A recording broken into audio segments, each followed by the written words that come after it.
Hi, I'm Mike Maloney. One of the things I hear most often from my customers is, okay, you've got me convinced already. I need to buy gold and silver, and I need to buy it right now, but what do I do next? How do I buy? What form do I buy?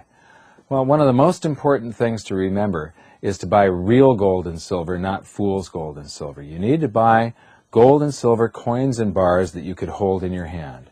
Now, you don't have to hold them in your hand. We can store them for you, or we can deliver them to your door. But you want to get real gold and silver. There's a lot of forms of gold and silver out there that I consider fool's gold and fool's silver.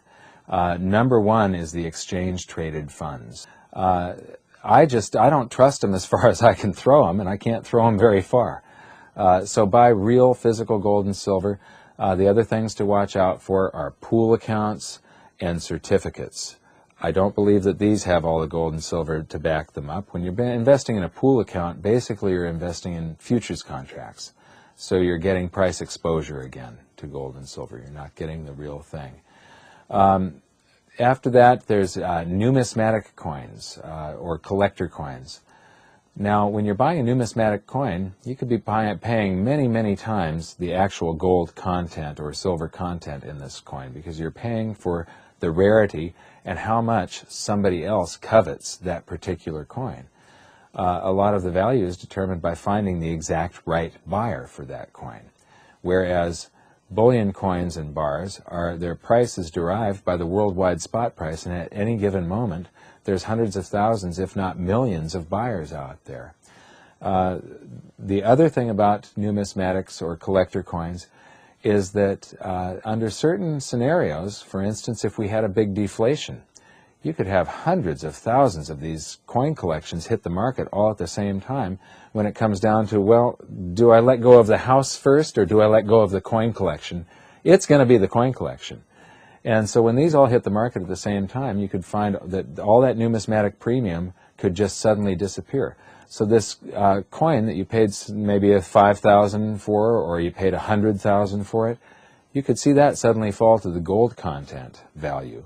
While gold and silver, real, physical gold and silver bullion coins or bars might be doubling, tripling, quadrupling in price. They could be going north, while your collector coin loses most of its value.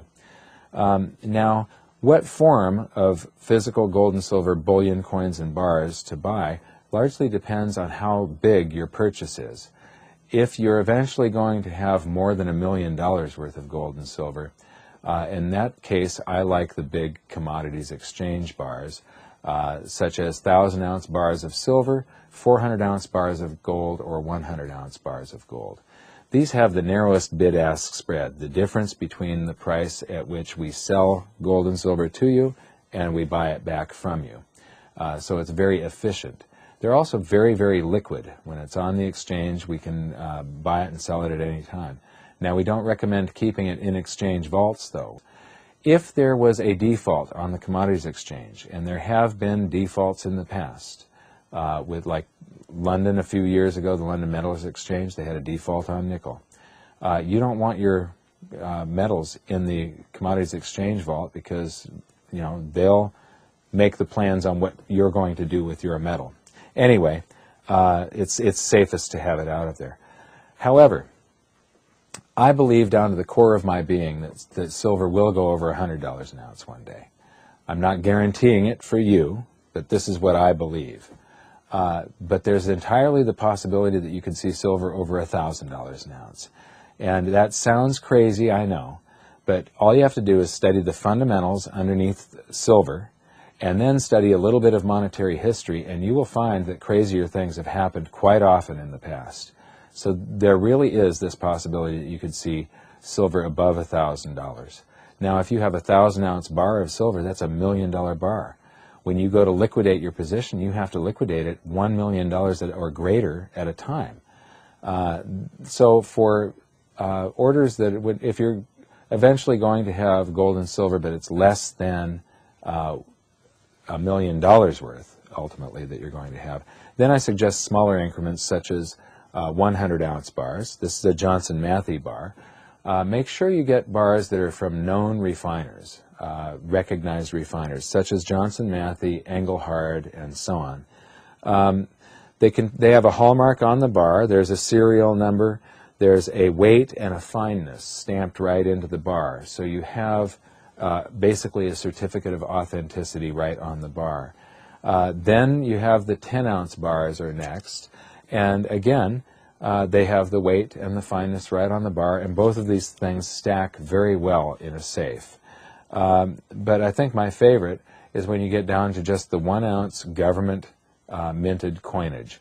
This is a silver, American Silver Eagle, again, 1 troy ounce fine silver, and this is a Canadian maple leaf, and it says 1 troy ounce, 999 fine silver right on it. The reason I like these coins is currently the IRS, dealers have a certain requirements that they have to comply with the IRS. And currently there's something called 1099B broker reporting. Any time we purchase back from you, from the consumer, when we purchase back more than 1,000 ounces of silver or 1 kilo of gold, a kilo is 32.15 ounces, we have to do a 1099 broker reporting form. The IRS gets a copy, you get a copy. Now I need to be very clear here. This has nothing to do with your taxes. This is just what the IRS requires of us. You have a responsibility to file your capital gain tax, and we do want you to seek proper tax advice. We don't give tax advice here. What we're talking about is just our responsibility to the IRS. So when you sell back more than 1,000 ounces of silver or 1 kilo of gold, we have to report that to the IRS. And then there's certain items that were traded as commodities contracts back in the 80s that also require reporting. That's the reason I don't particularly care for these. This is a $500 face value bag of $500 face value bag of silver quarters. This is called old junk coinage, U.S. junk coinage, 90% silver coinage.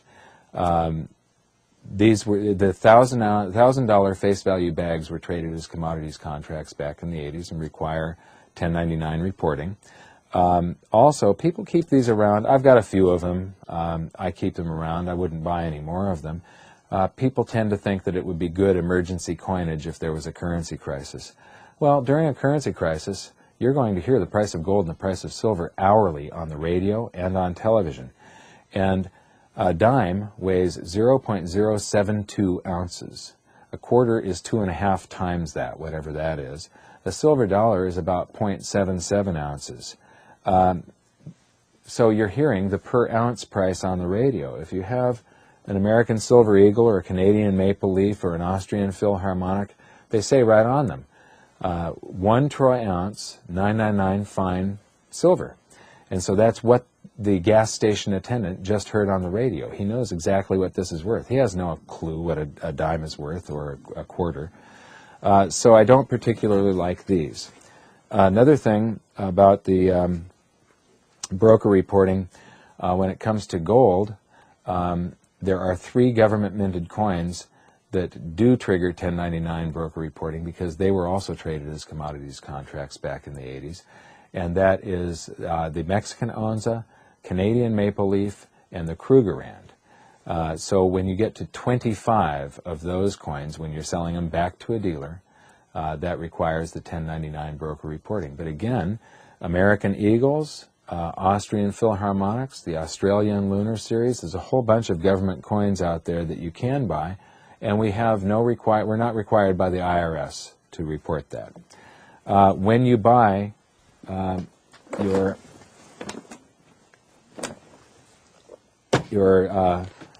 silver coins, this is a case of Canadian maple leaves, and there's 20 tubes of 25 each in here. So this is 500 ounces.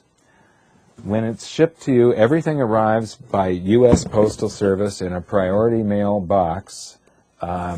It's fully insured, it's registered, And believe it or not, registered mail is the absolute safest way for us to get it to you, and it's very discreet. You don't want a big old armored car pulling up in front of your house. So we've shipped thousands and thousands of cases of gold and silver to people through the mail, and it's perfectly legal. In fact, the U.S. Postal Service delivered all of the gold to Fort Knox back in the 30s. The U.S. Silver Eagle comes in a really nice case. There's 25 tubes of 20 each in here. It says West Point Mint on it, United States Mint. So again, this is sort of like a certificate of authenticity. The value currently doesn't change when you cut these straps, but I would imagine that in a blow-off top, if you want to sell them when there's a frenzy, if this is open, the dealer has to open every single tube and thumb through them and make sure there's no washers and things in here. He's got to make sure it's all U.S. Silver Eagles. If the straps are on it, that dealer will just buy it back as is. So I think there could be a slight difference in the price if everybody's super busy and nobody has time to count individual coins. Now, when you get this is a box that's already been opened. There's an audit slip here that's got the count of all the coins, and it's signed by somebody at the mint. It's got the date on it and everything. This is a case that we've been using, so there's a few tubes out of it here, but it's got this nice tray. Again, 25 tubes of 20 each. And again, it arrives in the U.S. mail. So with gold, again, 400-ounce bars, 100-ounce bars in large accounts, smaller accounts. I like the smaller increments, especially the coinage. Also, government coinage can develop a premium when there's a frenzy to get gold and silver. They have a premium when you buy it. They always cost a little bit more than bars of gold and silver, but you get that premium back when you sell it, at least most of it, and then sometimes when gold and silver is in really high demand and there's a shortage, because mints only have a certain capacity, there's fewer coins out there than there are bars of gold and silver that have been poured.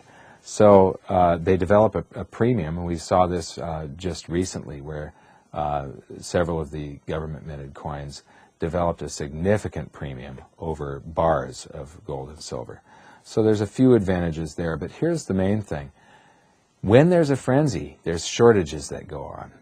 And if dealers don't have the particular item that you want, buy something, because it's better to have gold and silver than to not have it. And don't be afraid of things like 1099-B reporting and stuff. Right now, I think the most dangerous thing to be invested in is U.S. dollars, especially something like a 30-year Treasury bond. So be careful, get invested in gold and silver, and thank you very much for listening.